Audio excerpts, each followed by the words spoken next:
यो वै मानुष्यमाश्रित्य मुख्यं सन्तानतः सुखं तेन पूज्यो महादेवः सर्वकार्यार्थसाधकः।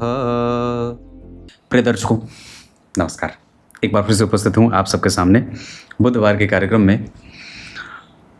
आज का जो कार्यक्रम है वो सामाजिक स्थिति को लेकर के उस विषय को केंद्र में रख करके मैंने आज का कार्यक्रम बनाया है, जो ज्योतिष के दृष्टिकोण से ये बात आप लोगों को पता चलेगा कि जन्म कुंडली में ऐसे कौन कौन से योग ग्रहों के बन जाते हैं जिसके कारण दाम्पत्य में पत्नी को शारीरिक सुख नहीं मिलता, पति को शारीरिक सुख नहीं मिलता।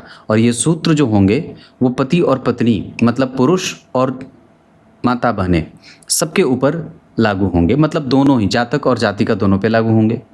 उसके बाद कब आपस में कम्युनिकेशन गैप होता है, मतलब पति और पत्नी के बीच में कब बातचीत बिल्कुल भी नहीं होती, ये दूसरा।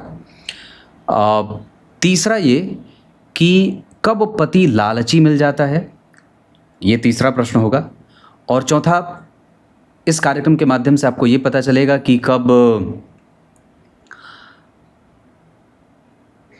पति लालची तो बता दिया, पति पत्नी में कब लालच का भाव आता है। और एक चौथा मतलब तीसरे के बाद चौथा प्रश्न ये रहेगा उसका उत्तर कि कब एक दूसरे को जो छोड़ देने का बल होता है, मैं तुम्हें छोड़ दूंगा या मुझे बहुत ज़्यादा विवाह में दिलचस्पी नहीं है मैं इसे त्याग दूंगा, ऐसा वाला भाव कब आता है, मतलब ऐसे कौन कौन से ग्रह होते हैं।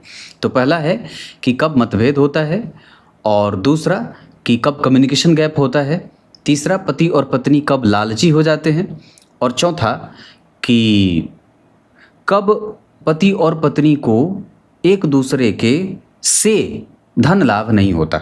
बहुत सिंपल सा सूत्र है, इसको आप अगर आजमाना चाहेंगे तो आजमा लीजिएगा।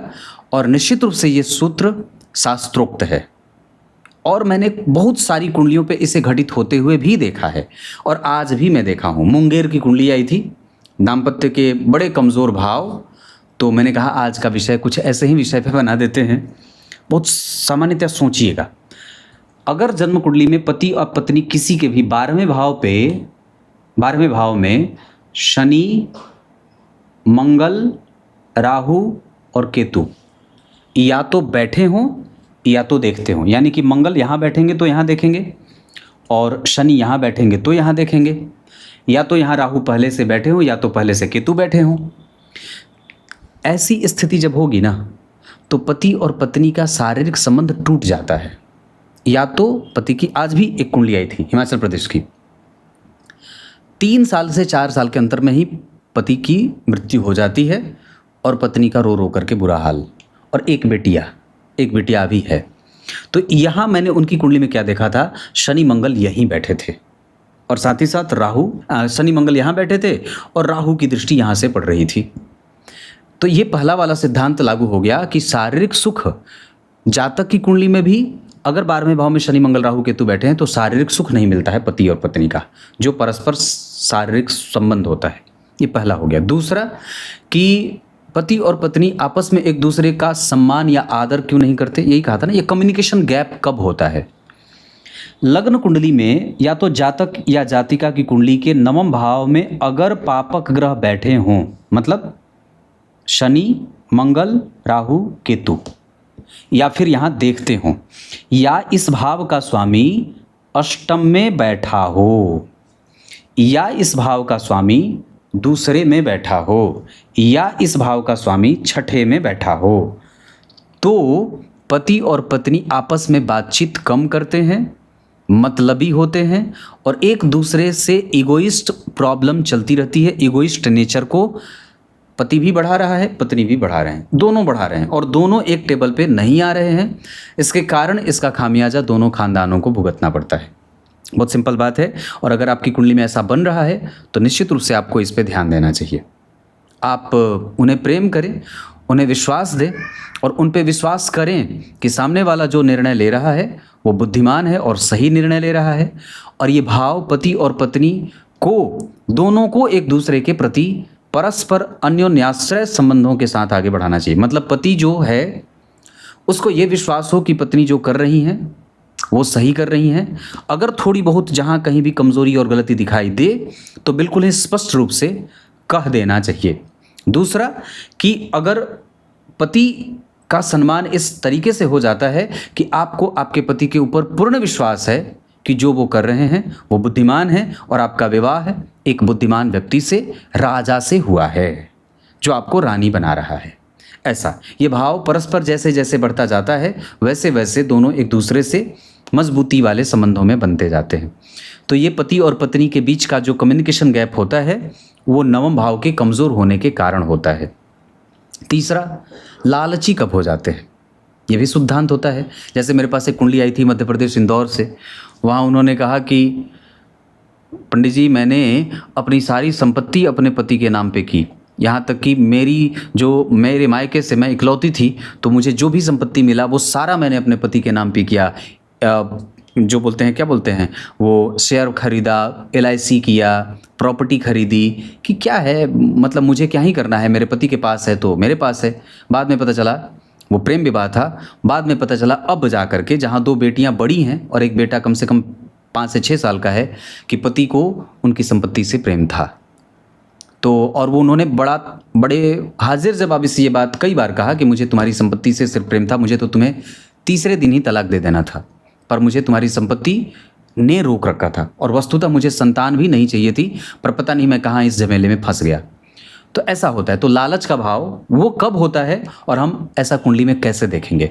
जब कभी भी जातक या जातिका की कुंडली में द्वितीय भाव के स्वामी सप्तम भाव में बैठ जाएं या सप्तम भाव के स्वामी द्वितीय भाव में बैठ जाएं, और साथ ही साथ जातक और जातिका दोनों की कुंडली में सूर्य या गुरु नीच राशि में बैठे हों, मतलब गुरु 10 नंबर की राशि में बैठे हों और सूर्य 7 नंबर की राशि में बैठे हों, कहीं पे भी किसी भी भाव में, मैंने यहाँ उदाहरण लिख दिया।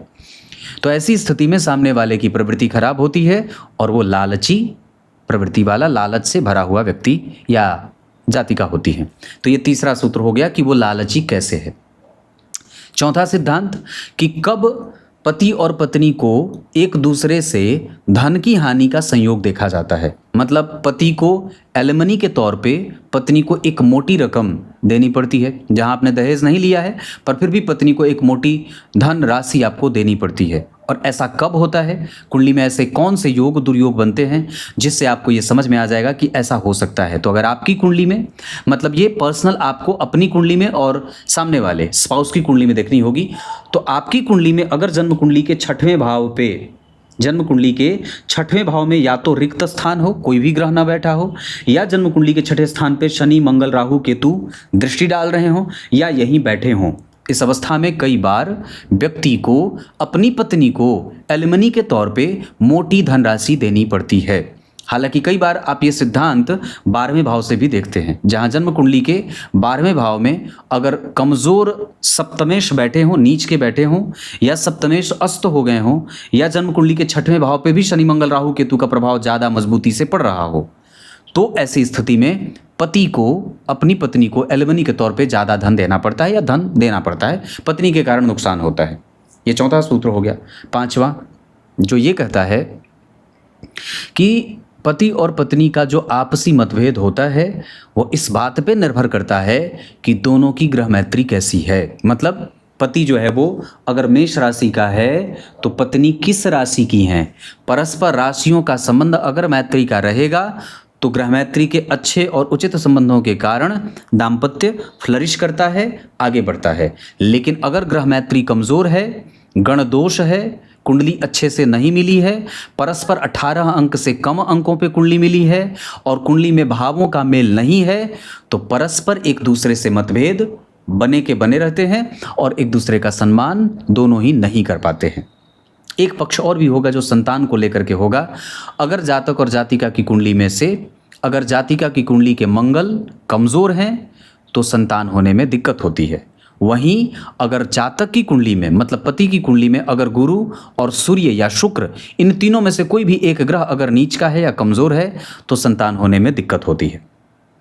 ये बहुत ही, मतलब मैंने ये जो विषय बनाया है, मुझे ऐसा लगता है कि ये बहुत ही आज के समय में बड़ा समीचीन है। और इसकी आवश्यकता है। अगर आप लोग कहें तो मैं ऐसे ही प्रॉब्लम सॉल्विंग कार्यक्रम ले करके आ सकता हूं, जहां आप लोगों को एक व्यक्ति के जीवन में दाम्पत्य की समस्या है, करियर से संबंधित समस्या है, स्वास्थ्य से संबंधित समस्या है, उसके बाद उसके मन से, बुद्धि से, चित्त से संबंधित समस्या है, दुश्मनी का खतरा है, ऋण की समस्या है, व्यापार नहीं चलने की समस्या है, पार्टनरशिप में गड़बड़ी की समस्या है। ऐसे तमाम प्रश्न हैं जिस पे एक प्रॉपर एक सीरीज बनाई जा सकती है।